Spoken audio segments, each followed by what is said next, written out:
Nandito kami sa Hoover Dam sa Nevada, Boulder. Okay, so this is our third time coming here. Third time na, no? Pero ngayon ko lang napansin to. Siguro dahil napanood ko yung isang YouTube video about this, yung machine gun pillbox. Ano yung machine gun pillbox? Ano siya? Basically bunker na may mga machine guns sa loob or artillery, probably machine guns, no, to protect the facility, to protect the dam during World War II, no, kasi syempre napaka-importanting facility. Kaya may conspiracy theory, dam lang ba talaga to or something else. So before anything else, kotse naman nila, oy Corvette. Ito yung machine gun pillbox na sinasabi ko. Ayan, andito lang pala, hindi ko napapansin. So saan kami nagpark? Doon kami nagpark. Yeah, doon mo kami nagpark? O doon? Anyway, ito yung machine gun pillbox sa Toktok.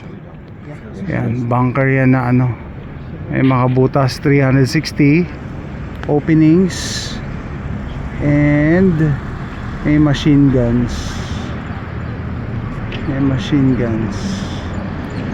Okay, saan na yan? Yun, ayan, pinakatok-tok yan. So tama, dito pala kami nagpark. Drive pa pataas, wala namang access yan malamang sinara na nila yan.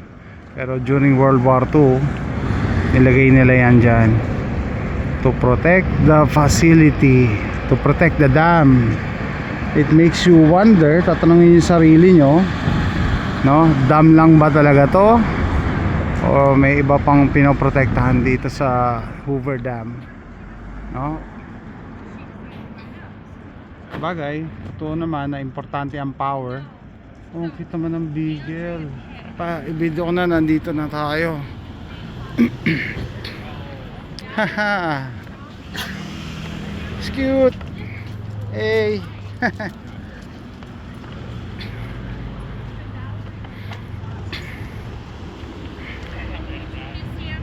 Ayan ulit guys, pakita ko lang yung pillbox machine gun outpost during World War II.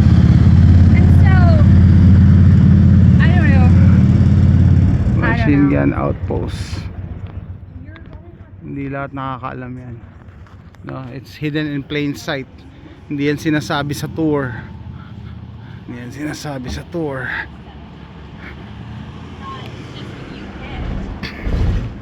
Ito. Wow.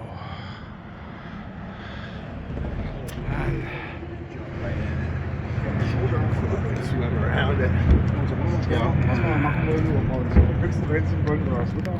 Pero malamang decommission na, I don't know, hindi ko rin alam kung commission na yan, kung ginagamit na secret yung lugar na yan secret pero hidden in plain sight.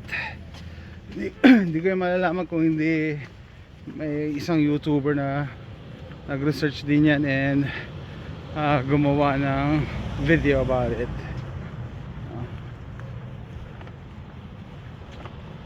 Nabuli ko na yung AJ tsaka asawa ko sa parking lot.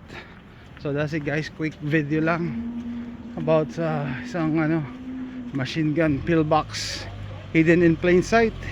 Hindi yan sinasabi dito sa tour pero part ng history yan ng Hoover Dam. Bye guys.